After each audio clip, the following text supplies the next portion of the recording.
আপু আজকে ছাত্র দলের ইফতারির ইনভাইটেড ছিলাম, কিন্তু এখানে দেখেন যে আর 2 মিনিট আছে, এখনো আমরা দাঁড়াই আছি শূন্য হাতে।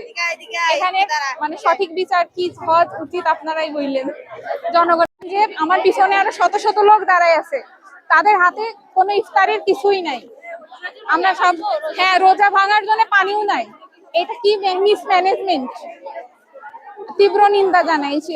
আমি আজকে আমার দুইজন জুনিয়র আমার একজন বন্ধুকে নিয়ে আজকে ইফতার পার্টিতে এসেছিলাম, বাংলাদেশ জাতীয়বাদী ছাত্র দলের ইফতার পার্টিতে।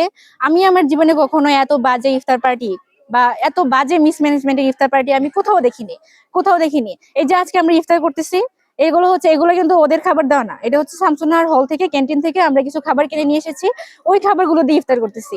একটা মানে যারা মিসম্যানেজমেন্ট বা ম্যানেজমেন্ট পারে না, ওরা কেন ইফতার পার্টি করতে আসে, এটা হচ্ছে প্রথম কথা। আর দ্বিতীয় কথা হচ্ছে ওদের কয়েকজনের সাথে আমার কথা হয়েছে, ওরা বললো যে 1500 জন শিক্ষার্থীকে নাকি ওরা খাবার অলরেডি দিয়ে ফেলছে। কিন্তু আমার চোখের সামনে আমি 1500 জন আমি পেলাম না। ওই খাবারগুলো তাহলে কোথায় গেছে? আজান পড়ে গেছে, আজান পড়ে যাওয়ার পরেও মানুষ পানি পায় নাই, মানে অ্যাটলিস্ট পানি তো দিত, পানিটাও পায় নাই, খেজুরও পায় নাই। আজান পড়ে যাওয়ার পরেও মানুষ হচ্ছে খাবার পায় নাই। তাহলে এটা মানুষের রোজাদারকে সোয়াব কামাতে, যে নিজেকে পাপ কামাই ফেলছে না? এতগুলো রোজাদারকে কষ্ট দেওয়ার কি দরকার ছিল? এত সুন্দর করে লাইটিং করছে, লাইটিং করার চেয়ে খাবার একটু বেশি বা খাবারের ম্যানেজমেন্টের যদি বাজেটটা আনতো তাহলে বেশি ভালো ছিল না?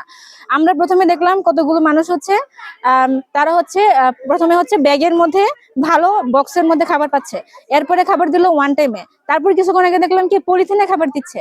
এইটা কি ধরনের ম্যানেজমেন্ট?